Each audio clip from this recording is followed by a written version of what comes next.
ఈ రెసిపీ ఎలా తయారు చేయాలో చూసేద్దామా? మోజరెల్లా చీజ్, వేరే చీజ్ అయినా తీసుకోవచ్చు, కానీ మోజరెల్లా చీజ్ టేస్ట్ బాగుంటుంది. ఇలా గ్రేట్ చేసి పెట్టుకోవాలి.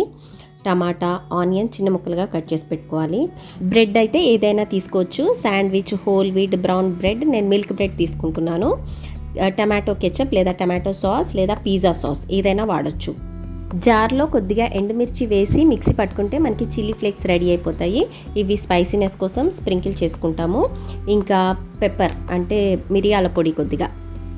ఇప్పుడు ప్యాన్ వేడి చేసుకొని బ్రెడ్కి ఒకవైపు లైట్గా టోస్ట్ చేసుకోవాలి. మామూలుగా అన్న టోస్ట్ చేసుకోవచ్చు, లేదంటే బటర్ లేదా నెయ్యి అన్న వేసుకొని టోస్ట్ చేసుకోవచ్చు. అంటే ఒకటే సైడ్ చేసుకోవాలి. ఇప్పుడు బ్రెడ్ మనం టోస్ట్ చేసుకున్న వైపు టమాటో కెచప్ చక్కగా స్ప్రెడ్ చేసుకొని గ్రేట్ చేసుకున్న చీజ్ వేసుకోవాలి. టాపింగ్స్ మీకు నచ్చిన వేసుకోవచ్చు. నేను ఆనియన్ టమాటో వేసుకుంటున్నాను. మీరు పన్నీరు, క్యాప్సికమ్ ఇంకా ఆలివ్స్ కూడా వేసుకోవచ్చు.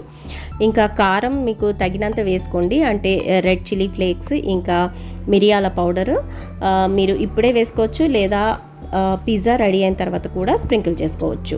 లో ఫ్లేమ్ మీద పెట్టి ప్యాన్ వేడైన తర్వాత బటర్ లేదా నెయ్యి లేదా ఆలివ్ ఆయిల్ ఏదైనా వేసుకొని తయారు చేసుకున్న బ్రెడ్ పిజ్జాని ప్లేస్ చేసుకోవాలి.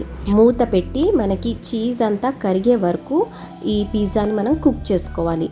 అయితే ఇక్కడ గుర్తుపెట్టుకోవాల్సింది ఏంటంటే హై ఫ్లేమ్ మీద అస్సలు చేయొద్దు, లో ఫ్లేమ్ మీదనే మీరు ఇది కుక్ చేసుకోవాలి.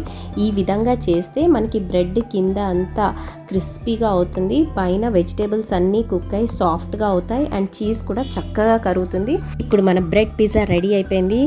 స్మెల్ మాత్రం అదిరిపోతుంది. ఇలా మీకు ఎప్పుడు కావాలంటే అప్పుడు చాలా ఇన్స్టెంట్గా ఈ బ్రెడ్ పిజ్జా రెడీ చేసుకోవచ్చు.